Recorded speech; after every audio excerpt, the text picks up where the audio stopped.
NRLM से video course Singh सामंत जी और BMM MM Sunita Kashyap और ज्योति तिवारी जी।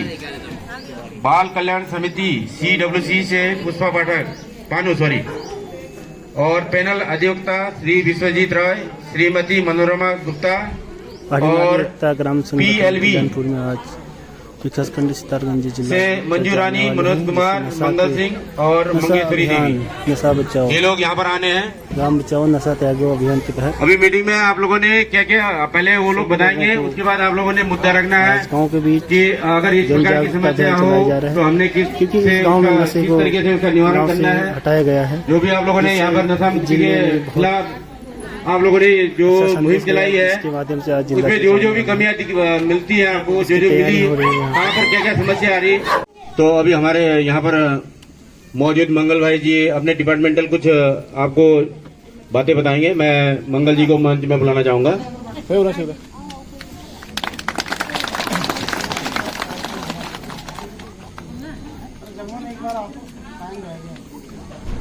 हेलो, एक बार उद्घोष लगाएंगे। भारत माता की जय हो, भारत माता की, भारत माता की, सभी माताओं की, सभी बहनों की।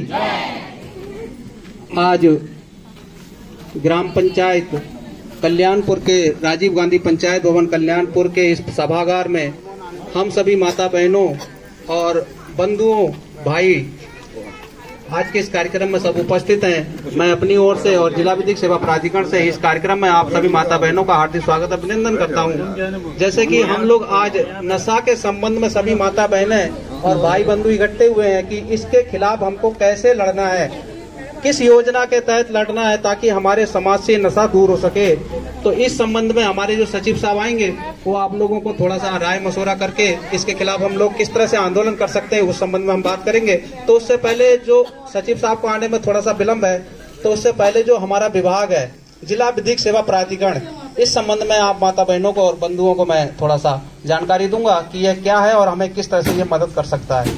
हम लोगों ने देखा होगा कि हमारे समाज में कई सारी श्रेणियां बनी हैं। श्रेणियां को मतलब यह है कि क्रम बने हुए हैं कि हमें किसी ना किसी विभाग से कुछ ना कुछ योजनाओं को लेकर के उनसे काम पड़ता रहता है। सबसे पहले हमको काम पड़ता है ग्राम प्रधान जी से। हमें किसी भी विभाग की अगर कोई योजनाएं आती हैं तो उसकी जानकारी हमें ग्राम प्रधान जी द्वारा ही मिलती है और वही हमको मार्गदर्शन करते हैं कि इस विभाग की जो योजना है, इस योजना का लाभ हमें किस माध्यम से मिल सकता है। तो सबसे पहला काम हमें कहां से पड़ गया? ग्राम प्रधान जी से। अब ग्राम प्रधान जी जो हमको मार्गदर्शन करेंगे उसके बाद हम लोग जाते हैं ग्राम पंचायत अधिकारी, BDO अधिकारी और इससे ऊपर लेखपाल जी हो गए, CDO साहब हो गए। ऐसे करके हम क्रम में आगे बढ़ते हैं। तो इन क्रम में बढ़ते समय हमको बहुत सारी समस्याओं का सामना करना पड़ता है। कुछ ऐसी चीजें हम लोगों के सामने डाल दी जाती हैं, उस चीज को प्राप्त करना, उसको सामने लाना बड़ा ही हमको दुर्लभ, विलंब जैसा महसूस होता है। अगर हमको कोई ऐसे दस्तावेज दे दिया जाए कि आपको इस योजना का लाभ लेने के लिए आपको ये कागज चाहिए, अब हम लोग तो अभी आए हैं, हम लोगों के पास क्या उस कागज का प्राप्त होना इतना संभव है? नहीं होता है ना। तो उसके लिए हमें दर बदर भटकना पड़ता है। लेकिन किसी अधिकारी के पास चले जाओ, साइड से 200 का नोट या 2000 का नोट पकड़ा दो तो वो कागज आराम से हम लोगों को प्राप्त हो जाता है। लेकिन हम लोग दिन भर मेहनत मजदूरी करने वाले भैया बहन है, क्या हम लोगों के पास इतना पैसा हो सकता है? नहीं होता है ना। लेकिन उस योजना का लाभ हमें लेना है और हम पैसा देते हैं तो वो काम बन भी जाता है, और नहीं देते हैं तो हमें चार चौखटें झांकनी पड़ती हैं। कोई कुछ बोलता है, कोई कुछ बोलता है, और हम लोग क्या होते हैं, एक दिन ऐसा आता है कि हम लोग चौखटों के सामने जा करके असहाय महसूस करके हम लोग बैठ जाते हैं। इससे क्या होता है, हमें उस योजना का लाभ नहीं मिल पाता है। अब ऐसी योजनाएं और योजनाओं से संबंधित जब हम जूझते हैं तो वही हमें दिक्कतें महसूस करती हैं। जैसे कि हम लोग क्या है, वृद्धा पेंशन के लिए निपट सकता है, कैसे निपटेगा? अब आपको तो जानकारी है नहीं कि यहाँ हमें कैसे पहुंचना है। तो यहाँ तक पहुंचाने के लिए, जैसे कि ये बहन जी बैठी है, मैं खड़ा हूँ, भैया बैठे हैं ना, तो आप हमारे मदद के सहयोग से या हम लोगों को आप अपने साथ ले जाकर के हम आपके प्रार्थना पत्र को तैयार करेंगे और अपने जिला विधिक सेवा प्राधिकरण को प्रस्तुत करेंगे। वहां से सीधे विभाग को प्रार्थना पत्र जाएगा कि इस मामले के संबंध में हमें संज्ञान में दें कि इस मामले में क्या चल रहा है और इसको न्याय क्यों नहीं मिल रहा है। तो उसके पास नोटिस जाती है, तो आप लोगों को भी बुलाया जाता है। तो इस तरह से इस मामले को निपटाने के लिए ज्यादा अधिक से अधिक 90 दिन का समय लगता है। और आपके पक्ष में हो या विपक्ष में हो, क्योंकि न्याय तो उसी के पक्ष में जाएगा ना जो अच्छा कर रखा है, जिसके हित की बात है, तो उस हित में 90 दिन के अंदर न्याय मिल जाता है। एक चीज और होती है इसमें, यदि इस विभाग के माध्यम से यदि कोई भी न्याय पत्र तैयार हो जाए और यदि सचिव साहब की मोहर लग जाती है, तो वह पत्र आप चाहें जिसके हित में अगर न्याय नहीं होता है, वह चाहे जिला हाई कोर्ट जाए, चाहे सुप्रीम कोर्ट जाए, कहीं भी चला जाए, यदि दूसरा पक्ष इस प्रमाण पत्र को वहां जारी कर देता है तो उसकी सुनवाई फिर कहीं नहीं होती है। तो इस जिला विधिक सेवा प्राधिकरण की इतनी थोड़ी सी ताकत है कि आपके अगर जो समझौता इसके द्वारा किया गया है तो उस संबंध में उसके बाद कहीं भी सुनवाई नहीं होती है।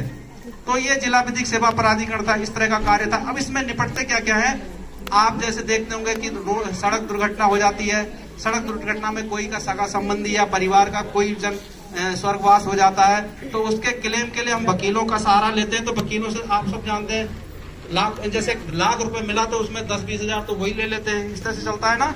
यदि यह जिला विधिक सेवा प्राधिकरण के द्वारा जो वकील नियुक्त किया जाएगा उसको आपको कोई फीस नहीं दी जाती है, जहां तक कि उस दुर्घटना को जिस व्यक्ति ने देखा है, अगर उस व्यक्ति को तारीख के लिए वहां गवाही के लिए बुलाया जाता है तो जिला विधिक सेवा प्राधिकरण उसके आने जाने का किराया और जो रास्ते में खर्च होता है उसका खर्च भी हमारा जिला विधिक सेवा प्राधिकरण वहन करता है। तो इस तरह से हमारा जो है जिला विधिक सेवा प्राधिकरण हम सब माता बहनों का और गांव में गलत गतिविधियां जो हो रही हैं उन सब में हम लोगों की सहयोग करता है। तो इस तरह से हमारा जिला विधिक सेवा प्राधिकरण है। तो थोड़ा सा प्राविधिक कार्यकर्ता हमारे जो सामने खड़े, इनका काम इतना ही है कि आपको न्याय कैसे मिले ये मार्गदर्शन करना है और आपको वहां पहुंचाना हम लोगों का काम है। अब इसमें जो हम लोगों को मदद करेंगी वो पैनल अधिवक्ता है, जैसे कि हमारे बीच में मनोरमा गुप्ता जी हैं, विश्वजीत राय जी हैं। ये हम लोगों को निःशुल्क बिल्कुल न्याय दिलाने के लिए, हमारी पैरवी करने के लिए हम लोगों के लिए वहाँ पे नियुक्त किए गए हैं। तो इस तरह से हमारा जिला विधिक सेवा प्राधिकरण हम लोगों की मदद करने के लिए, आज हम सब देखते हैं ना कि न्याय के लिए हम लोग कहाँ जाते हैं, कोर्ट। अब आज ऐसा बन गया है, आज ऐसा शासन सरकार ने कर दिया है कि हम लोगों को न्याय देने के लिए सरकार ने कोर्ट को ही हमारे घर पे भेज दिया है। तो इसी के तहत हम लोग थोड़ा सा आप लोगों के बीच आए थे। अभी हमारे सचिव साहब पहुंचेंगे तो आप लोग उनसे थोड़ा सा अपनी बातें रखेंगी, ताकि हम लोग आपके सहयोग में रह करके नशा के खिलाफ जो मुहिम उठाई है उसको समाप्त कर सके अपने समाज को, और अपना एक स्वच्छ समाज अपने क्षेत्र के अंदर बना सके। तो मुझे इतना ही कहना था।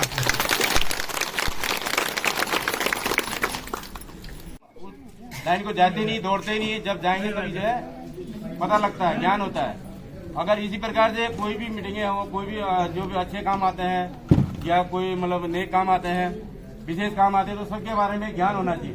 अब तो किताब पढ़ना लिखना सब छोड़ दिया, सारा चीज मोबाइल में है। जो तो पढ़े लिखे मोबाइल ऑपरेट करना जानते हैं तो वो तो मोबाइल से देख लेंगे, जो हमारे माताएं बुजुर्ग है वो कहाँ से देखेंगे। लेकिन हमारा आप लोगों का फर्ज बनता है, जो पढ़े लिखे हैं, जो मोबाइल से नॉलेज लेते हैं, बाहर देखे हैं, जो अपनी जो घटनाएं घटी अपनी बीती है तो बीती है तो उसको संज्ञान में डालना है। इसी से ज्ञान बढ़ता है। तब कहते हैं कि ज्ञान को जितना बढ़ाओगे उतना, जितना फैलाओगे उतना बढ़ेगा। आपने एकल अगर ज्ञान अपने ऊपर लिया है वो विकसित नहीं होगा। अगर मेरे ज्ञान से 4 भाई का भला होता है, उसका ज्ञान बढ़ता है, उनका भला होता है। ये हमारे block mission manager Sunita Kashyap एक बार मैडम ने बोला था ढोल दमो बजाओ भैया, ढरना ढंग। ग्राम सभा में उपस्थित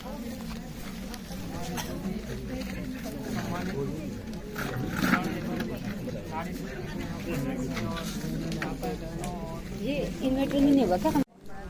शिक्षा का अभाव होने के कारण आजकल के जमाने में हर व्यक्ति शिक्षित होने के बाद भी नशा का प्रभाव इतना बड़ा है, क्योंकि संगति इतना खराब हो गया है। लोग पढ़ने लिखने और खेल कूद के बजाय ज्यादातर नशे की तरफ भाग रहे हैं। इसका मुख्य कारण ये है कि जो संगति है वो संगति डाइवर्ट कर रही है पढ़ाई लिखाई और इस खेल कूद से, जिस कारण नशा का प्रभाव ज्यादा बढ़ रहा है। और नशा बढ़ने से ये हो रहा है कि उसके घर में तो है ही है, खुद तो शरीर की हानि हो ही रही है, लेकिन उसके घर परिवार में भी लोग सही से ना जीवन यापन कर पा रहे हैं, ना उसके कहीं कोर्ट कचहरी इतना भाग रहे हैं कि लोग परेशान हैं। इससे क्या हो रहा है कि वो नशे के कारण कहीं चोरी, कहीं डकैती, कहीं ग्रुप बना के, आजकल व्हाट्सएप, फेसबुक, इंस्टाग्राम इतना है, जिस वजह से लोग नशा का प्रभाव बाहर से फिर इंजेक्शन वगैरह क्या क्या ला रहे हैं। हर क्षेत्र में नशा बढ़ा है। ज्यादातर हमारे उधम सिंह नगर में ये 2-4 साल में बहुत नशा बढ़ा है। पहले लोग पंजाब का ज्यादा वो जिक्र करते थे, क्योंकि पंजाब में एक फिल्म भी आई थी कि उड़ता पंजाब, जो नशे के ऊपर ही बनाया गया था। लेकिन उसको भी आप धीरे धीरे ये यूपी और ये उत्तराखंड का बॉर्डर लगा हुआ है, नेपाल का बॉर्डर है और इस चाइना का बॉर्डर होने की वजह से इधर भी ज्यादा नशे का प्रभाव बहुत बड़ा है। तो इसलिए हमें एक तो बच्चों को शिक्षित करना है और खेल कूद में जाना है, बच्चों को प्रेरणा देनी है और नशे की तरफ से डाइवर्ट कराना है कि भाई आप नशे से भागो। नशा मुक्ति केंद्र में ये होता है कि जो गरीब तबके के बच्चे हैं वो नशा मुक्ति केंद्र में जा नहीं पाते हैं, क्योंकि नशा मुक्ति केंद्र में जाओगे तो उन्हें पैसा चाहिए। और जो पुलिस में आप रिपोर्ट करते हो, रिपोर्ट करने के बाद वो लोग भी नहीं भेजते नशा मुक्ति केंद्र, क्योंकि उनको पता है कि नशा मुक्ति केंद्र भेजेंगे तो पैसा देना पड़ेगा, और पैसा कौन देगा? गार्जियन तो नहीं देंगे। तो वो क्या कर रहे हैं आजकल, एक तो तमंचे में या दफा 25 में या 60 में जो दारू वाले केस में सबको पकड़ के वहाँ क्या कहते हैं चालान कर रहे कोर्ट। वहाँ क्या होता है आजकल, एक वो आ गया है कि अगर आपका कोई लोक अदालत है या कहीं जेल लोक अदालत लगती है तो उसमें ये होता है कि उन्होंने जुर्म इकबाल कर लिया, और जुर्म इकबाल करने के बाद वो छूट जाते हैं 1000 रुपए या 500 रुपए जुर्माना देके। फिर क्या हो रहा है, फिर शुरू हो जाता है 2 महीने 1 महीने बाद, क्योंकि हम जब मुकदमा लड़ रहे हैं तो हम देख रहे हैं एक ही व्यक्ति 2 महीने 4 महीने बाद फिर आ रहा है। वो कम से 10 मुकदमे उसके खिलाफ हो गया, यही नशा के कारण। रिपोर्ट करने के बाद आगे की फॉरवर्ड कार्रवाई क्या हुई, जैसे अधिवक्ता जी ने बताया, हमने यहाँ पे चौकी में दे दिया। चौकी में दोनों पक्ष हुए, जिसने दारू बेचा, जिन्होंने कंप्लेन करी, दोनों को बुलाया। वहां पर जो है मुकदमा दफा दफा हो गया, जो भी हुआ ये बातें कही। लेकिन अगर इसके ऊपर भी कार्रवाई अमल में नहीं आ रही तो उससे आगे का प्रोसीजर क्या होना है, आगे जाकर के क्या होगा, ये कई बातें आती। और तो अभी जज साहब आएंगे, फाइनलाइज जो अभी आने के बाद यहाँ दीप प्रज्वलित होगा। उसके बाद यहाँ पर जो भी डिपार्टमेंटल है, अभी ये आपका PLB से जो है पैनल अधिवक्ता जी और ये कार्यकर्ता मंगल सिंह जी ने इन्होंने अपना लेक्चर भाषण दे दिया है। इसके आने के बाद क्रम में हम जो है पहले में रखेंगे पैनल अधिवक्ता श्रीमती मनोरमा गुप्ता जी जो है अपना वो करेंगे। सेकंड में जो है बाल कल्याण समिति से CWC से पुष्पा पानू जी करेंगे। तीसरे नंबर में BMMM सुनीता कश्यप जी करेंगे। और यहाँ पर हमारे पुलिस चौकी कल्याणपुर स्टारगंज के सिटकुल चौकी के प्रभारी सब इंस्पेक्टर सुरेंद्र सिंह दानू जी आए हैं। इनका भी एक बार सभी माताओं बहनों से जोरदार ताली के साथ स्वागत करने के लिए कहूंगा। ये भी अपना विचार विमर्श यहाँ पर रखेंगे। बाकी आ रहे हैं, कोई बात नहीं सर, आप जब आज मीटिंग में आए तो अपना जो है वक्तव्य यहाँ पर हमें भी देंगे लास्ट में 4थे नंबर में। उसके बाद अंत में जो है जज साहब जो है सारी बातों का निचोड़ का डिस्कशन निकाल करके वो बताएंगे। लेकिन हम आप लोगों ने तब तक अपने दिमाग में सोचना है कि जो हमने मुहिम उठाई है, इसमें जो भी हमने आप लोगों ने जो भी कार्रवाई करी है अब तक नशा मुक्ति के बरखिलाफ, किसी नशा मुक्ति को भेजने वाले को पकड़ा है, पकड़ने में क्या क्या दिक्कतें आ रही है, उसका प्रोसीजर क्या, उसमें क्या कमी आ रही है। जो बीच में अभी ये दरियाल खेड़े में हमने जो कच्ची दारू का जो बनाने का संसाधन और मटेरियल भी पकड़ा था, उसमें क्या क्या कार्रवाई हुई, ये जो है सारी बताना है। उसका सोल्यूशन सुझाव कुछ तो कुछ हल होगा। खाली गए वहां गए, इसने ऐसा कर दिया वो कर दिया। देखो नशे के ऊपर ये आबकारी विभाग भी होता है, कई चीजें होती है, भारत सरकार का भी है। ये भारत सरकार ने खोला है, इसका कोई रूल रेगुलेशन है, लिमिट है हर चीज के लिए। अब इतना हमारी मुहिम तो इतनी है कि हमारे नजदीक इस अराउंड में ग्राम सभा कल्याणपुर चौक के अराउंड में अगर कोई नशा के प्रति कोई व्यापार कर रहा है बिना रजिस्ट्रेशन के, लाइसेंस के, उन पे रोक लगे, ताकि हमारा बंदा नशा करने के लिए नजदीक में न जा पाए। पीने वाला खाने वाला तो लेगा, व्यवस्था करता है, कहीं ना कहीं से करेगा। अगर नजदीक में होगा तो क्या बार बार दौड़ेगा। अगर वो चीज दूर होगा हटके रहेगा तो बंदा जाने के लिए भी तंग रहेगा। ये मुहिम है, क्योंकि यहाँ पर ही अगर जब हमें अलाउड नहीं है, यहाँ पर अथराइज नहीं है, बिना उसके अपने लेवल पे अपना व्यापार कर रहे, बिजनेस कर रहे, तो इससे जो भी हमें आपत्ति आ रही है, जो नशा का कारोबार बढ़ रहा है, तो उसमें रोकथाम के लिए किया जा रहा है। तो इसको आप सभी माताओं ने सोचा है, हमारे माताएं अपने अपने दिमाग से एक एक पॉइंट अपना सोचेंगे, और यहाँ पर जब जज साहब आएंगे उनके पास रखना है, उसका सुझाव निकलेगा, कोई न कोई सोल्यूशन निकलेगा। जब हम किसी बात को छेड़ेंगे, उसके बारे में डिस्कस करेंगे, तभी उसका निचोड़ निकलेगा। साहब पहुंच चुके हैं यहाँ पे जिला विधिक सेवा प्राधिकरण। तो दिमाग हम लोगों को खाली करना होगा। अब खाली करने का तरीका सबको आता है, आता तो सबको है, लेकिन जलेबी नीचे ही है, बाहर नहीं आ रहा। 24 लोग बाहर नहीं करोगे।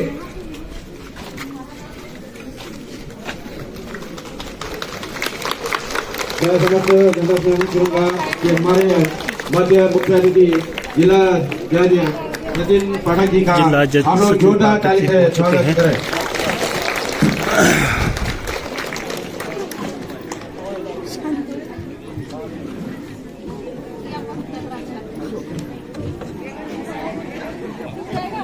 बैठ जाइए आप लोग।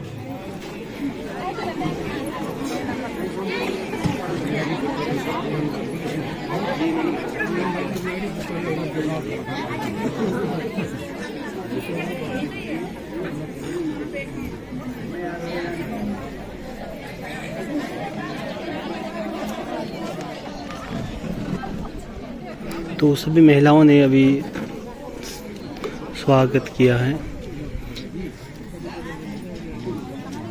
आज के साक्षरता और जागरूकता शिविर में हमारे मुख्य अतिथि जज सचिव साहब यहाँ पर मौजूद हो चुके हैं।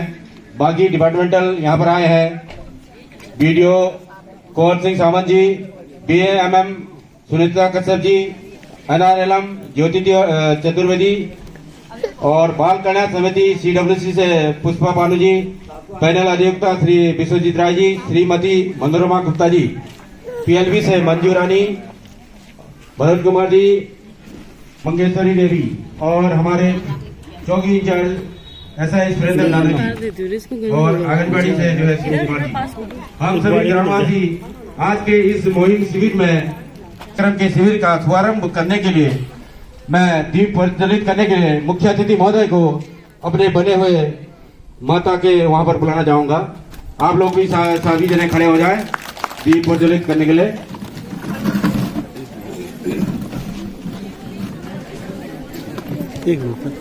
कृपया शांति रहें, शांति बनाए रखें। दीप प्रज्वलन के लिए आए हैं यहाँ पे।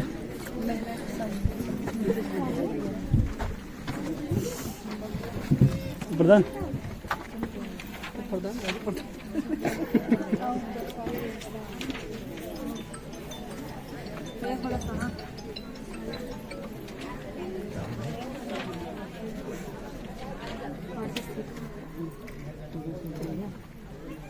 चलिए तालियां बजा दीजिए। तालियां जोरदार ताली बजाएं।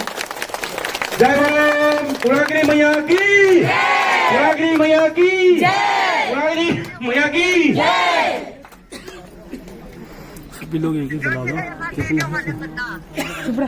यहाँ फोटो खींचने बार फोन करेंगे।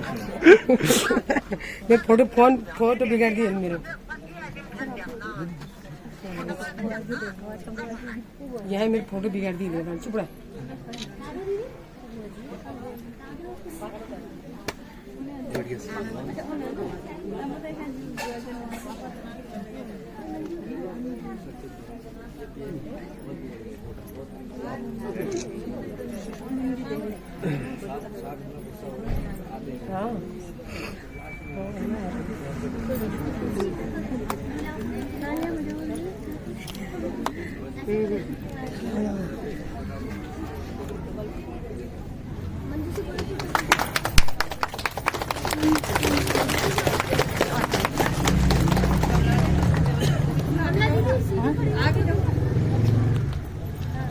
आप लोग आ जाओ।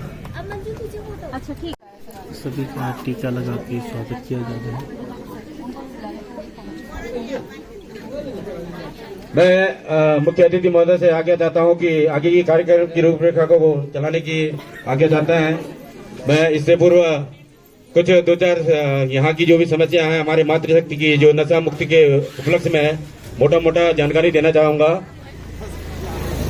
ये हमारे मातृशक्ति ने लगभग 3 महीने के समय काल में अपना नशा मुक्ति अभियान अपने मन के सोच से अपनी यहाँ के बच्चों के वृद्धों की जो भी नशे से लिप्त थे उनको देखते हुए हालातों को देखते हुए यह मुहिम को चलाया है अपने नेट पर ही।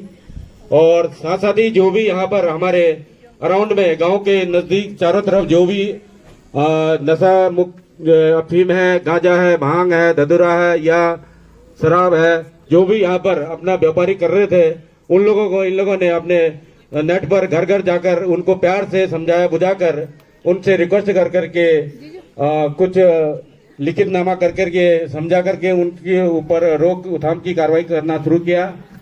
तो अभी ये जो मुहिम जारी है, लेकिन हमें इनको इसकी नशा मुक्त की पूर्ण ज्ञानता अभी भी नहीं है। तो हम जानना चाहेंगे कि किस प्रकार से हमने प्रोसेस फॉलो करना है, क्या इसका प्रोसेस है, क्या क्या क्या चीजें होती हैं, क्या वो होता है। ये अब हम सभी से हम आप लोगों से रिक्वेस्ट करते हैं कि जो भी है, जो भी कमियां पेशियां हमें है आएंगी और क्या प्रोसीजर है इसके बारे में हम भली भांति से जानना चाहते हैं। तो मैं इसी सिलसिले में यहाँ पर पैनल अध्यक्ष श्रीमती मनोरमा गुप्ता जी को मंच में बुलाना चाहूंगा। अपने मुखारबिंद से ये अपने क्योंकि ऐसे है ना कि जैसे मैं हूँ, ठीक है मैं एक पद पे हूँ, लेकिन अगर मैं कहीं जाके खड़ी हो जाऊंगी, जो मुझे जानते हैं वो तो थोड़ा बहुत डर जाएंगे, लेकिन पुलिस वाले के नाम से ही लोग डर जाते हैं, है ना। अगर मैं पुलिस वालों के नाम से ही डर जाते हैं, क्योंकि उनको पता है कि पुलिस में जानने के बाद हमारी हालत क्या होगी वो ही जानता है, या पुलिस वाले जानते हैं कि हालत क्या करेंगे। तो इसके लिए मुझे पुलिस विभाग का और हमारे जज साहब का, डाल साहब का मुझे बहुत साथ चाहिए, जो कि हर किसी ग्राम पंचायत से हम लोग अपने नशे को दूर कर सके और मेरे महिला का जो परिवार है वो सुखी बन सके। धन्यवाद। आदरणीय जज साहब का, मंचासीन उपस्थित विभिन्न जो एजेंसियां हैं उनके जो प्रतिनिधि बैठे हैं उन सभी का, उपस्थित मातृशक्ति का और यहाँ पर इस ग्राम सभा के जितने भी बुजुर्ग हैं उन सभी का, युवा साथियों का मैं अपने पुलिस विभाग की ओर से धन्यवाद ज्ञापित करता हूं कि आप लोगों ने हमें यहाँ पर बुलाया और अपने विचार रखने का मौका दिया। पहले तो यहाँ की मातृशक्ति को बिल्कुल मैं नमन, जितनी भी जो भी मुहिम इस बीच आप लोगों ने चलाई है, मैं बराबर आप लोगों के साथ अपने विभाग की तरफ से हम लोग दिन रात आपके साथ लगे हुए हैं। बस इसमें कुछ चीजें हैं जिन चीजों को आज मैं यहाँ पर जज साहब भी हैं और वकील साहब लोग भी बैठे हैं, इनके सामने क्लियर कि अगर इसमें कोई चीज अगर आपको लगता है कि मैं अपने विभाग की तरफ से मैं झूठ बोल रहा हूं, तो आप लोग जज साहब से, वकील साहब से इसको क्लियर करा सकते। मैं बात करूंगा पहले दिन की, जिस दिन आप लोगों ने उस घर के बाहर धरना दिया था। कई चीजें थी। एनडीपीएस एक ऐसा अधिनियम है कि जिसमें जब तक बरामदगी नहीं है तब तक आप 100 बार सिर पीट लीजिए, कोई फायदा नहीं है। सपोज मानिए मैं चरस बेचता हूं, मैं स्मैक बेचता हूं, मुझे पकड़ लेते हैं और मेरे पास कोई बरामदगी नहीं है, बस हो गया, खत्म है वो। हम बेसिकली क्या है कि अगर हम एनडीपीएस के मुलजिम को पकड़ते हैं तो उससे बरामदगी होनी चाहिए। भले उसके खिलाफ 100 आरोप हैं कि ये बेचता है, अब लेकिन उसके पास बरामदगी नहीं है तो हम जेल किस में भेजें उसे? क्योंकि कोर्ट को हमने फेस करना है ना। जब हम किसी अभियुक्त को लेकर उसको रिमांड की प्रक्रिया से गुजरते हुए जब हम उसको कोर्ट में पेश करते हैं तो सवाल हमसे पूछे जाते हैं कि कहां से, कैसे इसको बरामद किया, और बहुत इसके जो प्रोसीजर है एनडीपीएस के बहुत टफ प्रोसीजर है। हमने अपनी भी तलाशी लेनी है, उसका सहमति पत्र बनाना है, उसकी तलाशी राष्ट्रपति अधिकारी से लिलवानी है, उसकी भी सहमति देनी है, उसने भी देनी है, हमने भी देनी है, उसकी वीडियोग्राफी होनी है, फोटोग्राफी होनी है। और जब इतनी सारी चीजें किए बिना ही हम किसी को लेके कोर्ट में जाएंगे तो जज साहब हमें बख्शेंगे? नहीं बख्शेंगे, उल्टा हमारे खिलाफ जो है मुकदमा दर्ज हो जाएगा। और ऐसे मुकदमे हुए हैं पुलिस के ऊपर। और रही बात शराब वाला प्रकरण, तो शराब वाले प्रकरण में मैं आपके सामने अगर आंकड़े रखूं तो कल ही एक जवाब बना रहे थे हम। वर्ष 2023 में जनवरी 1 जनवरी 2023 से 31 दिसंबर 2023 तक खाली सिडकुल पुलिस का जो रिकॉर्ड है शायद जनपद में प्रथम होगा कि हमने 41 मामलों में कम से कम 10,000 लीटर अवैध शराब की बरामदगी करके इसमें लगभग 100 से ऊपर जो है इसमें अभियुक्त को जेल भेजा हमने, उनके खिलाफ चार्जशीट दी जो माननीय न्यायालय में इसमें विचारा देंगे। और जनवरी 2024 से लेके आज तिथि तक जो है 10 मुकदमे हैं हमारी चौकी के। इसके ये सिर्फ शराब की बरामदगी का मैं आप